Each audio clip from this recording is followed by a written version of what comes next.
Les maisons de Dame Souris, un livre de Georges Mendoza, illustré par Doris Smith. Voici Héloïse. C'est une architecte renommée qui imagine des maisons pour ses amis des bois et des champs. Elle reçoit tant de demandes, il y a tant d'amis à contenter. Dieu merci, elle peut compter sur de fidèles aides, ces petites souris des champs. C'est à la fois une artiste, une dessinatrice, une décoratrice, une bâtisseuse, pleine d'imagination. Elle s'ingénie à répondre aux exigences de ses clients en fonction de leur personnalité. Imagine-toi ce qu'Écureuil a demandé à Héloïse, la construction d'un observatoire parmi les hautes branches du plus gros arbre de la forêt. Truite, la belle truite tachetée, souhaite que sa demeure au fond de l'eau ressemble au paradis perdu de l'Atlantide. Chat, ce paresseux, voudrait une maison dotée de nombreux lits et de terrasses suspendues, justement pour paresser tout son soul.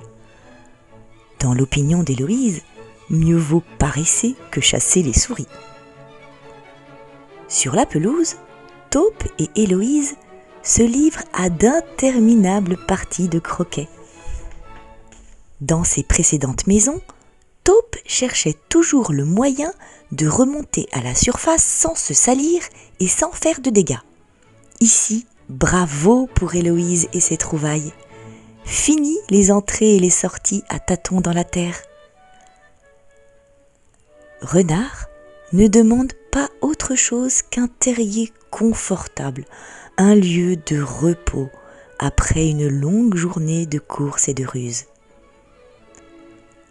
Quant au vieil ours poilu, il est tellement satisfait de sa nouvelle caverne qu'il ne se promène presque plus dans la montagne. Ses provisions sont bien rangées et sa ruche à proximité.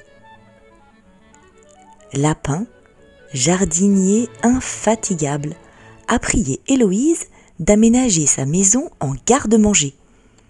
Beaucoup de citadins aimeraient vivre ainsi, n'est-ce pas ?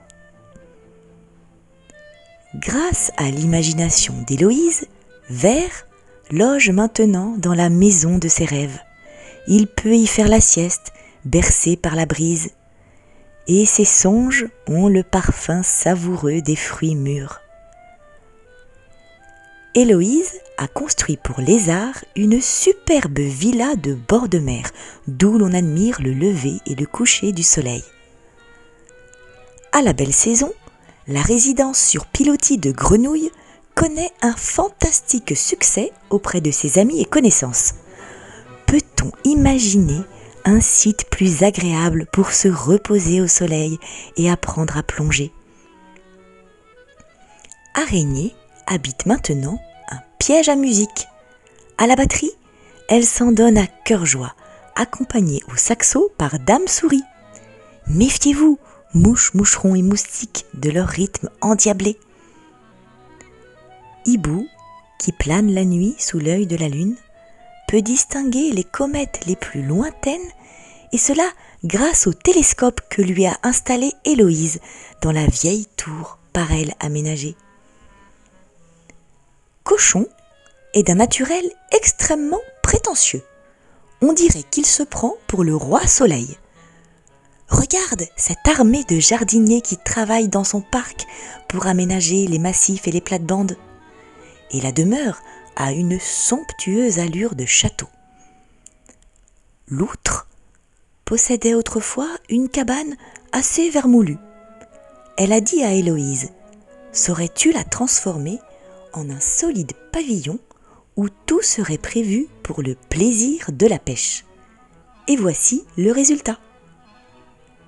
Quant à Héloïse, elle n'aime que la vie rustique, le grand air et les plaisirs du camping.